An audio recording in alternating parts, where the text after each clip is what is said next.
for questions and 1 minute at the close. So please, if you have a question, write it down. Our collectors will bring it up. Brooke, first with your opening statement. Good morning, everyone. I am Brooke, Petty-Sommerville. And first, I would like to thank the League of Voters for hosting this forum and for all of you that are attending. It is with great pride and a deep sense of responsibility that I sit before today as a candidate for City Treasurer. I am not just running for a position. I am running to serve the community that I was born in, that I was raised in, and that I love.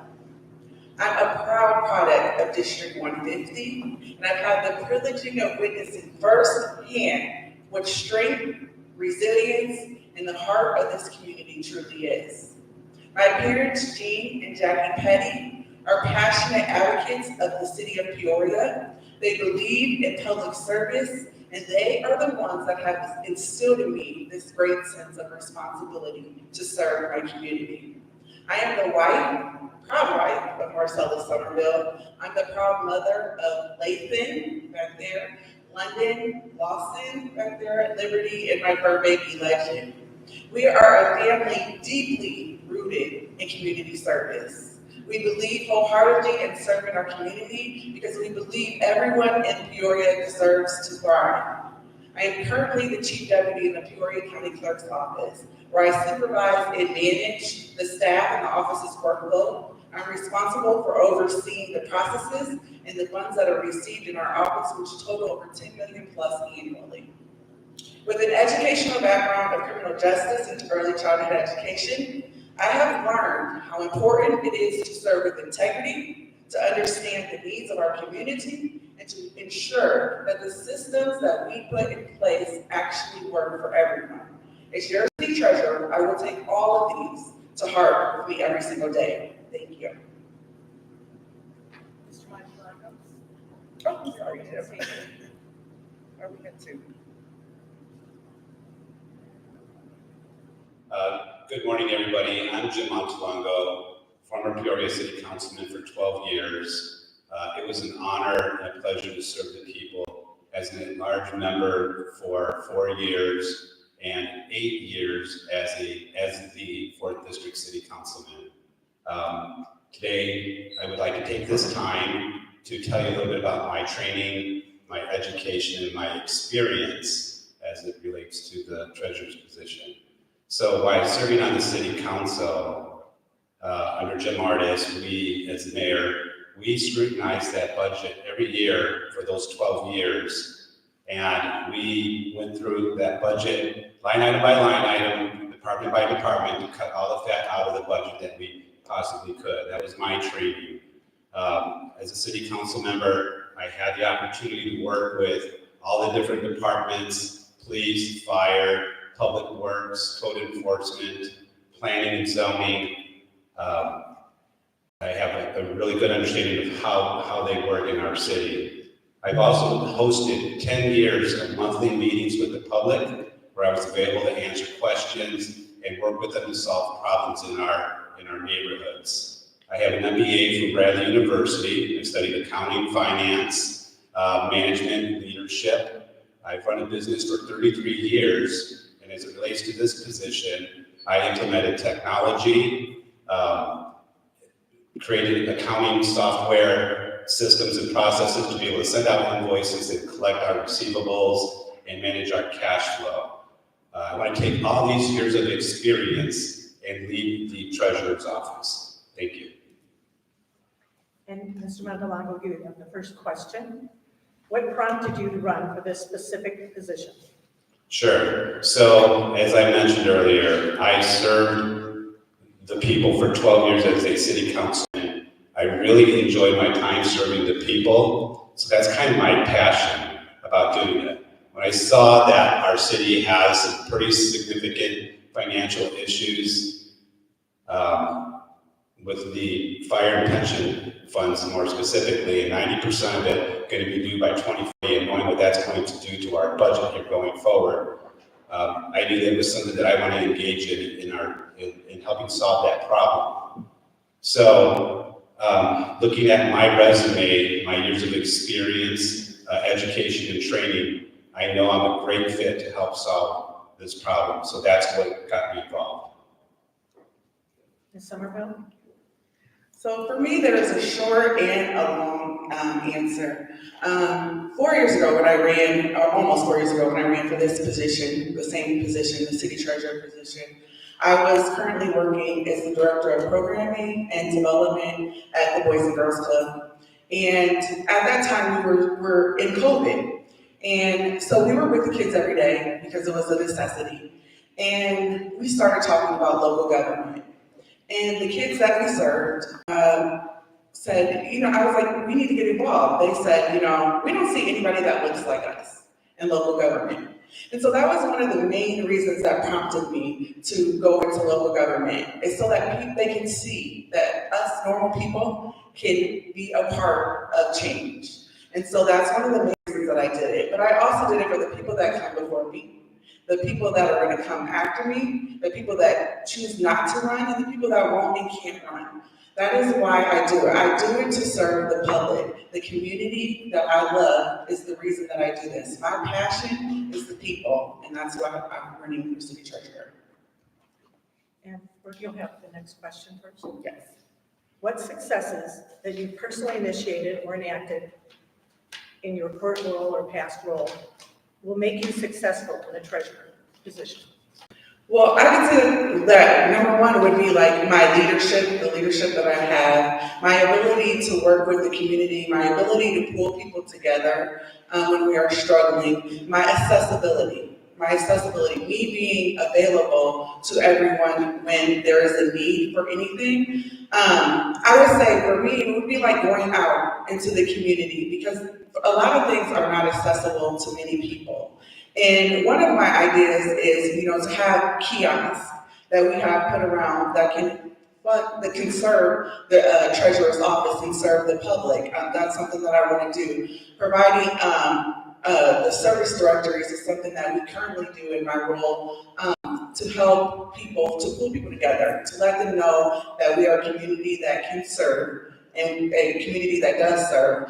I have extensive knowledge in budgeting as well, because that is something that is required in our office. We have to set our own office budget. So it's something that I have skills with, and as well as managing people. I'm a good manager of people, supervising people, because I believe that the ones that work in our office, they're the ones that are on the front line. They're the ones that are actually doing the work. So providing them the services, the resources that they need to do their jobs efficiently and effectively, that's one of the things that I do best, is manage and supervise employees as well. Mr. Montelongo, what successes have you personally initiated or enacted in a position that you've had that will make you successful in the treasurer's role? So I think one of the things that I'm most proud of serving in the past serving on the city council was creating these public meetings, which I see that other people are carrying this forward from something that I did. So those 10 years of having those monthly meetings with the people, you get a chance to really understand what the needs are from the people, get a chance to interact with them, get a chance to solve problems with them and with the entire, whichever department was needed, whether it's the police or the fire department or code enforcement or planning and zoning, that we did it as a community together. And I'm very happy to see that still being carried forward. And that's something that I will plan to do, is get the message out through some of these meetings just as well. I've had tremendous success as a business owner by being able to create a vision and implement it with a team of people. So I'll take those years of experience just as well and be able to work with my team. Part of the position is leading and managing and supervising the team inside the treasurer's office, and I will provide that vision for them, and we will recourse the treasurer's office. And then you give the next question first. What are the biggest issues currently facing the treasurer's position And how would you work to resolve those issues? So there are, I wish we had a minute and a half because there's like multiple things that need to be discussed in detail. So the police and fire pension, unfunded pension of $360 million and having to be 90% funded by the year 2040 should be pretty alarming to everybody, as you can imagine what that's going to do to our budget. I know some discussions are underway right now. I did meet with the police or with the fire union and understand that there's discussions going on with the state lawmakers. I want to be able to jump in on that as well and see what we can add to it. I know one of the solutions is to move it forward or back to another 10 years. But I want to be part of that discussion. That's one of the most important things. But even more alarming as well is that we have $25 million in receivables that's owed to the city. I would say 13 million of it is owed, and there's another 12 million that I think is pretty new. So we have to have those meetings immediately to find out why people are not paying. So we have to get in our collections part of it, meeting with our legal, finding out what other communities' best practices are on collecting these fees. But getting down to the root of the problem and making sure that going forward, we're on this a little bit more quickly. Ms. Somerville? Yes, to echo a little bit of what Mr. Montelongo said, the police and firefighter, we all know, is like a big issue. But that is something that is handed down from city council. They are the ones that set the policy. So they will be the ones, that will be doing the majority of the negotiations. With that being said, the state is also a huge partner in that decision making as far as the police and firefighter pensions go. So yes, being able to sit at the table to discuss these issues and try to come up with some resolve is something that I would like to participate in, but it's not necessarily the job of the city treasurer. Also, with that being said, one of the main things that I believe is wrong in the treasurer's office, or an issue that we have had, is that we have not had a president treasurer. We have always had a treasurer that has had another position that they held, a business that they were in, or another job that they have. So they were never present in the office. I would be present in the office.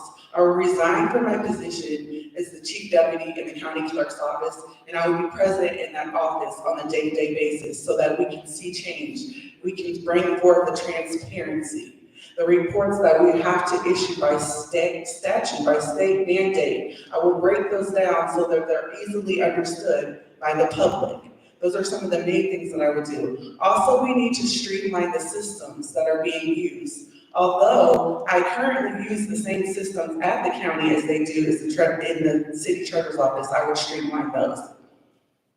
Thank you. And then you have the next question. Yes. The city has both the finance department and the office of treasurer that you were seeking. Why are they both needed?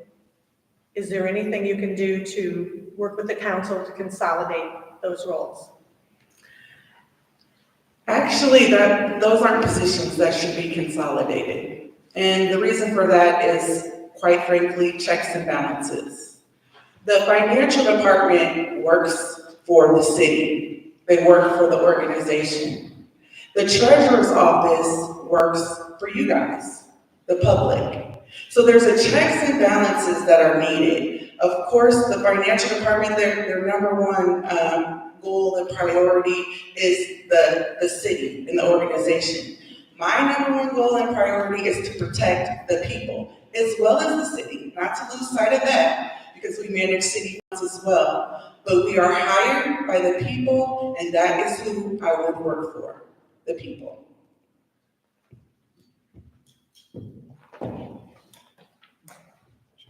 Sure.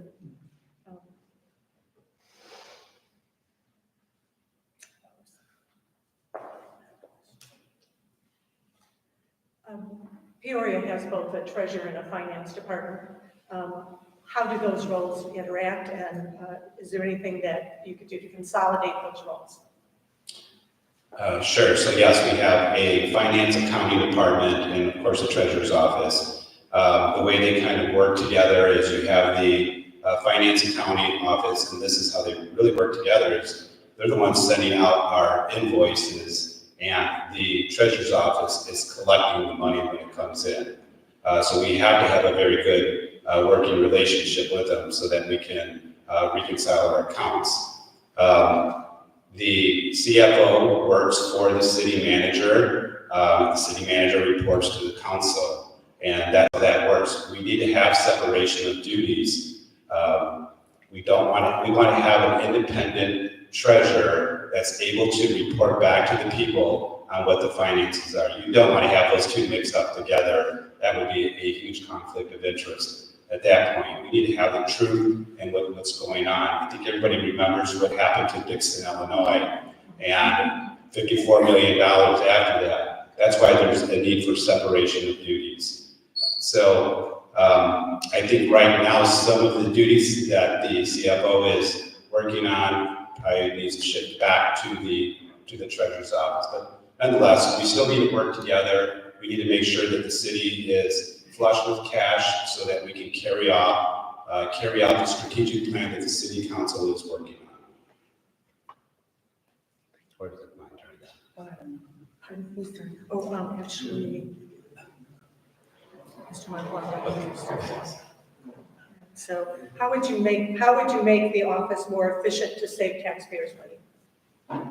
Yeah, so one of the most important things right now, as the efficiency goes, is when I went and met with the treasurer's office, one of the things that they told me is that they have systems that aren't working together and integrating with the main accounting system. So there's a lot of manual work that's going on. They're transposing numbers from one system into the other one, which of course then creates a problem with quality, because I'm sure they're doing their best job, but there's chances of error there. That data is so important to us because that's our money. So if they're making mistakes with their money, that could result in a big loss for us. So we need to protect that. We need to make sure those systems are integrated, and that's probably one of the biggest things that we can do. And if we can free up some of their time, we can use their time to accomplish other things inside the office. Would you mind repeating the question? Is what you can do to improve the efficiency and save the, how can you make the office more efficient to save taxpayers' money? So like I mentioned before, one of the big issues is the multiple systems that we use. And the city and the county work very, very closely together. Actually now even the city no longer collects the property tax, it goes straight to the treasurer. So the county treasurer. So with that being said, there's systems, the Tyler system, Munis, DevNet, BridgePay, and Core, those systems are used right now, and they are not streamlined. So they do not integrate very well with the main financial system, like Mr. Montelongo said. So that is something that we would want to actually sit down with multiple departments within the city to see if we can streamline the systems, because once you streamline the systems, things become more efficient and the office can be run more effectively.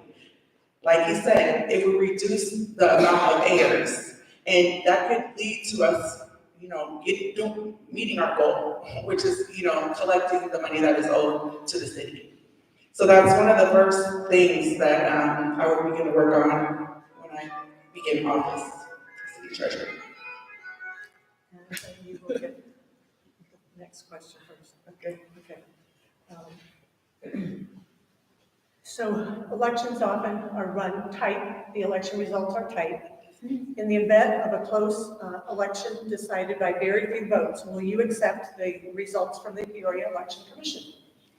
Well, I do love the county. They do absolutely great work. I think that, I would be going in every day to see as the numbers are coming in, like as the ballots are coming in and the ballots are being counted. I would want to make sure that, I'm there and I'm able to see and I'm a part of that process that is going on. Once we do come to a conclusion, and however it looks between me, myself, and Mr. Montelongo, I'm sorry, Jim. I wouldn't have a problem, if I didn't win conceding. There's one thing about being an athlete. One thing about being an athlete, which I have been all my life, you learn how to win graciously and you learn how to lose graciously. And you actually don't take a loss as a loss. A loss that doesn't exist. It's more like a lesson. So that's how I would handle it. I'm not sure. We'll hear Jim's answer.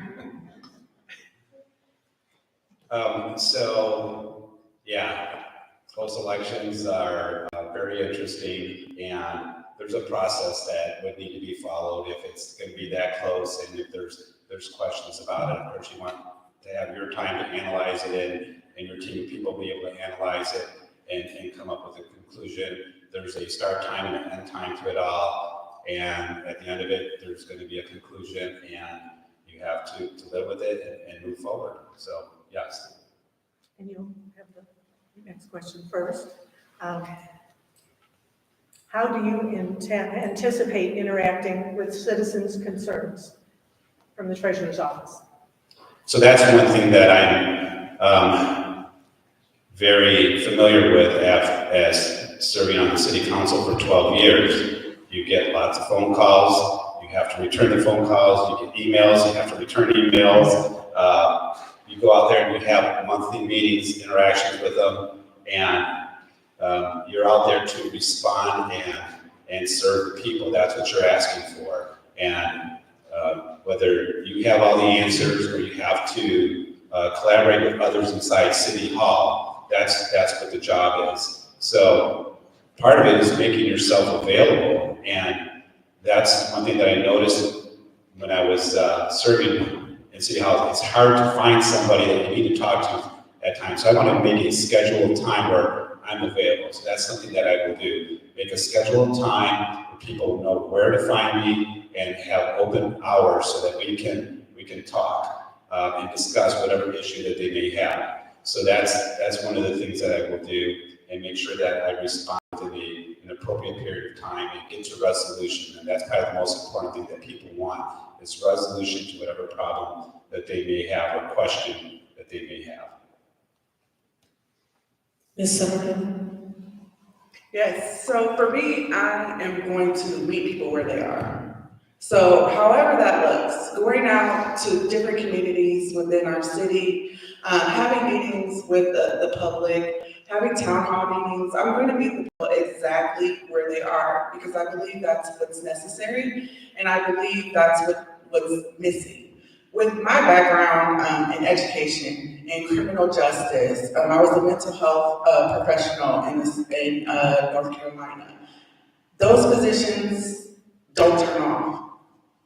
They don't turn off. They never stop. It's 24 hours a day, 7 days a week. And that's exactly the same way I would be as the city treasurer. If you want to get a hold of me, you'll be able to get a hold of me. Whatever time that looks like, whatever that looks like, I'm going to be available. Because I know that serving the public is something that should never, ever turn off. We should always be accessible to serve our community, whatever, however that looks like. That's what should be done. So that is what I would do. I would be available 24 hours a day, just like I am in the community now. Thank you. We will have the last question. What could you add to the public good if elected to this position? Okay. What can you add to the public good if elected to this position? Is it me? Oh, yes. Like I said before, I would add a treasurer that is present. For years, we have not had a present treasurer. And I think that Jeff could attest to that, but that's also like, he was on the city council. So if you saw that, you would have been the one that could have, let the public know that the treasurer is not, present. The treasurer is not doing what should be done. I'm not saying that the office isn't run well, because the employees that are in there know their job, but the treasurer actually is not doing what they are supposed to be doing for the public and providing that transparency. providing that open line of communication. That has not been done in years. So that's one of the first things that I would do. That's one of the first things that I would do in that office. Also, like I said, is a main part of it is streamlining the software systems that we actually have. But I would go in first and fully do a full assessment of the situation, do a full assessment of the office, the revenues, everything that's coming into us, everything that's being collected by us. I would do a full assessment, and I would also learn each one of my employees. I would learn each one of their duties and responsibilities so that I can find ways to help them so that they're able to do their job better and become more effective and more efficient. I'm going to ask that you repeat that again. Sure. What could you add to the public good if elected to this position? So I think I have 4 goals that I want to accomplish, which I think the community will be very pleased with. First and foremost, and we talked a little bit about it already, addressing the police and fire and funded pension fund. Second, making sure that we are collecting every penny that is owed to the city and focusing on that $25 million that is owed to the city. We need that money to fix our streets, our sidewalks, and to pay this pension. I want to implement technology into the department so that we have a very streamlined, robust, efficient systems working with our treasurer's office. And I want to communicate with the public on what is the status of our city's financial well-being. And I'm going to do that through our website, through emails, through this mailer. I want to create a digital window so that people can see inside the treasurer's office and what's going on. And lastly, I want to use my leadership and management skills to meet with all the departments and work with them when planning for any new revenues coming in or expenses. I want to work with the city council and the city manager to make sure that we are executing the strategic plan for the city. Thank you. We'll now move to opening statement. Mr. Montelongo, you will go first. Our closing statement. So I want to thank the League of Women Voters for hosting us here today. I want to thank all the people here in attendance, for listening to speak and how we can possibly change and improve Peoria. Once again, I'm Jim Montelongo, former Peoria City Councilman. I hope I've earned your trust with all the work that I've done as a City Councilman for a period of 12 years. I was also a financial conservative vote on the council. I've made myself available by hosting monthly meetings to solve problems and to answer questions with the people of Peoria for a period of 10 years. I want to take all my years of experience in training and education and lead the treasurer's office, where I will help address some of the biggest financial issues that Peoria is facing, addressing the fire and police pension fund, collecting the millions of dollars that is owed to the city so that we can fix our streets and our sidewalks and pay down the police and fire pension fund, implementing the tech in the treasurer's office. And thank you to have your vote.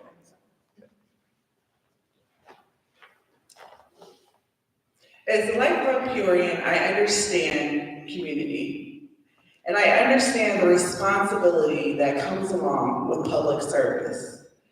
I know that I am standing on the shoulders of giants, those that have come before us. And I am here to tell you that I'm going to be the one that is most dedicated to serving our community and the public. I want to leave this office with a commitment of values that should matter most to all of us: accessibility, responsiveness, transparency, collaboration, and a checks and balances that can safeguard the city, but more importantly, taxpayer funds. I am here to work for you. I'm here to work with you. I'm here to take our city to a place that I know it can be. Everyone in Peoria should be able to thrive. My commitment to this city is personal. It's my home. It's my family.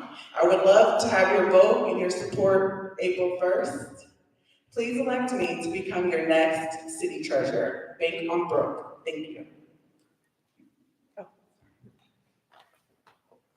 And if you give the candidates a round of applause, please.